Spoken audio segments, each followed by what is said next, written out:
Hello everyone, I welcome you all on this learning platform of teaching goals. उम्मीद है आप सभी लोग बहुत अच्छे होंगे। आज के इस वीडियो में पर्सनालिटी की एक और थ्योरी को डिस्कस करेंगे, जो है आपकी सिगमंड फ्रॉयड की साइको एनालिटिक थ्योरी। इससे पहले जो भी आपकी थ्योरीज थी मैं आपको सभी कवर करा चुकी हूँ। आज जो है आपका पर्सनालिटी का चैप्टर कंप्लीट हो जाएगा। इसके बाद अगर आपको कोई डाउट या फिर आपको लगता है कि कुछ रह गया है, आप वो मुझे कमेंट करके बता सकते हैं, मैं उसको भी कवर कर दूंगी। ठीक है, तो चलिए वीडियो को शुरू करते हैं। साइको एनालिटिक थ्योरी, इस थ्योरी को साइको डायनेमिक थ्योरी भी बोला जाता है। क्या बोला जाता है? Psycho dynamic theory. ठीक है, और ये थ्योरी आपकी किसने दी थी? ये थ्योरी आपकी दी थी सिगमंड फ्रॉयड ने।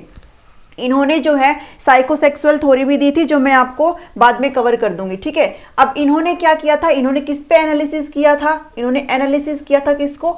जो माइंड होता है ना, मन, मस्तिष्क जिसको बोलते हैं, मन या फिर मस्तिष्क। ठीक है, इसको इन्होंने एनालाइज किया था और बाद में इन्होंने जो मन है उसके भी 3 प्रकार बताए थे, और जो पर्सनालिटी है उसके भी इन्होंने कितने प्रकार बताए थे? उसके भी इन्होंने जो है 3 प्रकार यहाँ पे बताए थे। ठीक है, बात करो अगर पर्सनालिटी की, तो व्यक्तित्व के इन्होंने जो 3 प्रकार बताए थे वो है आपके इद, जिसको इदम बोलते हैं, ईगो जिसको अहम बोलते हैं, और सुपर ईगो जिसको परा अहम बोलते हैं। ठीक है, एक एग्जांपल दूंगी, उससे आपको ये पूरा एकदम अच्छे से क्लियर हो जाएगा और आपको कभी इसको पढ़ने की भी जरूरत नहीं पड़ेगी।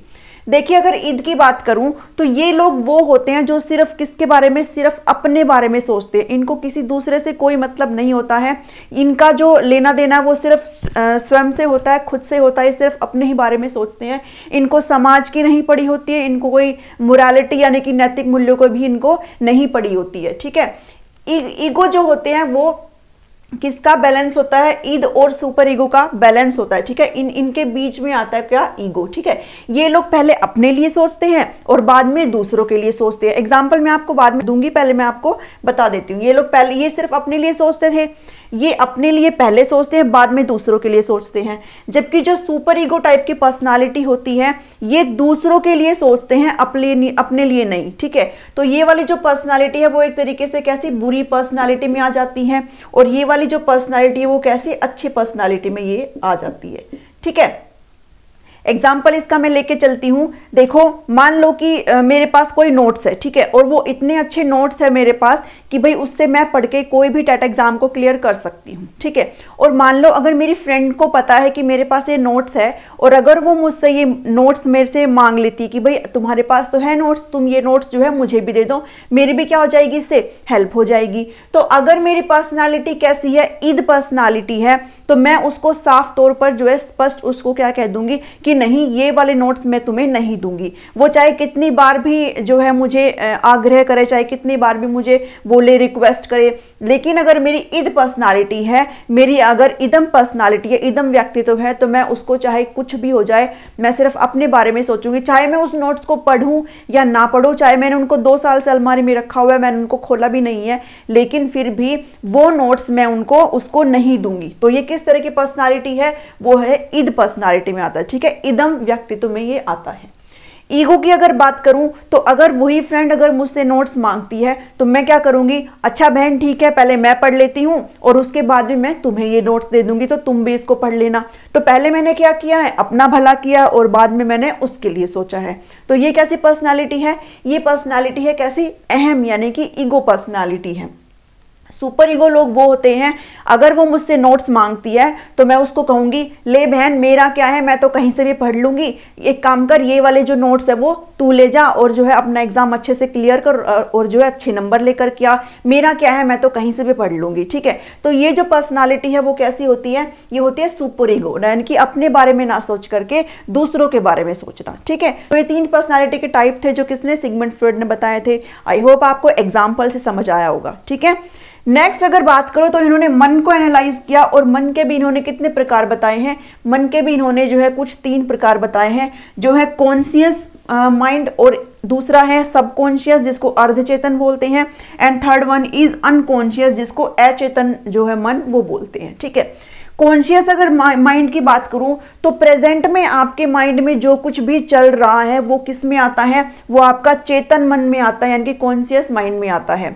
जैसे अगर आपसे पूछा जाए भाई अभी आप क्या कर रहे हो, अभी आप क्या कर रहे हो? आप वीडियो देख रहे हो, नोट्स बना रहे हो, ठीक है, तो ये क्या है? आपका कॉन्शियस माइंड है। ठीक है, अगर सबकॉन्शियस माइंड की बात करूं तो इसमें क्या होता है, थोड़े प्रयास से याद आना, मतलब कि ऐसी चीजें होती हैं जो आपके माइंड में है लेकिन एकदम से आपको याद नहीं आती है। अगर आप थोड़ा सा अपने माइंड पर प्रेशर डालेंगे तब जाकर के आपको याद आती है। कैसे, एग्जाम्पल लेकर के चलते हैं। मान लो मैं एक शादी में गई हूं और मुझे कोई वहां पे मिला और वो मेरी क्या फ्रेंड बन गई या फ्रेंड बन गया, ठीक है। लेकिन जब नेक्स्ट टाइम वो मुझे मिलेगी, ये मेरी जो फ्रेंड बन गई है, अगर वो मुझे नेक्स्ट टाइम कहीं पे मिलते तो वो मुझसे कहेगी, अरे हम दोनों तो कहाँ मिले थे, हम दोनों तो शादी में मिले थे ना, क्या तुम्हें मैं याद हूँ। तो मैं एकदम से क्या करूंगी, मैं दिमाग पे अपना क्या जोर डालूंगी और जोर डालने के बाद मुझे वो याद आ जाएगी। तो मैं कहूंगी हाँ हाँ हाँ हम वहां पे मिले थे और मुझे जो है आप बिल्कुल क्या हो, याद हो। तो ये कैसा मन है आपका, ये आपका सबकॉन्शियस यानी कि अर्धचेतन माइंड है कि थोड़ा सा प्रेशर डालने पर आपको याद आ जाता है। अनकॉन्शियस माइंड क्या होता है, अनकॉन्शियस यानी कि अचेतन मन। इसमें आप चाहे कितना भी प्रेशर डाल लो, आप जो है बिल्कुल भी याद नहीं कर पाते हो थिंग्स। इसमें हम क्या कर जाते हैं, हम इसमें फॉरगेट कर जाते हैं, ठीक है। ऐसी चीजों को हम भूल जाते हैं इस माइंड में। जैसे मान लो अगर वही मैं उस लड़की से अगर कहीं पे शादी में मिली हूं और नेक्स्ट टाइम जब वो मुझे कहीं मिलेगी तो वो मुझे चाहे कितना भी याद दिला ले, मैं चाहे कितना भी उसको जो है याद कर लूं, कितना भी फोर्स कर लूं अपने माइंड को कि हाँ भाई मैंने कभी इसको कहीं देखा है, लेकिन वो मेरे दिमाग में नहीं आएगी। अगर वो नहीं आई है तो फिर वो कैसा है, ये अनकॉन्शियस यानी कि अचेतन मन है, ठीक है। तो यहां से आपको समझ में आया, जो प्रेजेंट से रिलेट करता है, वर्तमान से संबंधित होता है, जो प्रेजेंट के विचारों को लेकर के चलता है, वो है आपका कॉन्शियस माइंड। और जिसमें आप आसानी से थोड़े प्रयास से अगर आप चीजों को याद कर पाते हैं तो वो है आपका सबकॉन्शियस यानी कि अर्धचेतन मन। और जिसमें आप बिल्कुल पूरी तरीके से क्या कर जाते हैं, भूल जाते हैं चीजों को, आप जो है याद नहीं कर पाते चाहे कितनी भी आप कोशिश कर लो। तो वो किसका एग्जाम्पल है, वो आपका अचेतन मन का एग्जाम्पल है, ठीक है। तो सिगमंड फ्रॉइड ने ये जो दो चीजें बताई थी, साइकोसेक्सुअल थ्योरी भी दी थी जो मैं आपको आगे कवर कर दूंगी, ठीक है। अभी यही है कि पर्सनालिटी उन्होंने 3 तरह की बताई है, ईद, ईगो, सुपर ईगो, ठीक है। ये जो क्वेश्चन है आया हुआ है एग्जाम में कि जो प्लेजर है वो किस पर्सनालिटी का हिस्सा है, तो प्लेजर और डिजायर, ठीक है, यानी कि अपनी खुद की सुख शांति के लिए, अपनी खुद की संतुष्टि के लिए ये लोग काम करते हैं, ठीक है। तो वो किस में आता है, वो ईद का पार्ट है, ठीक है।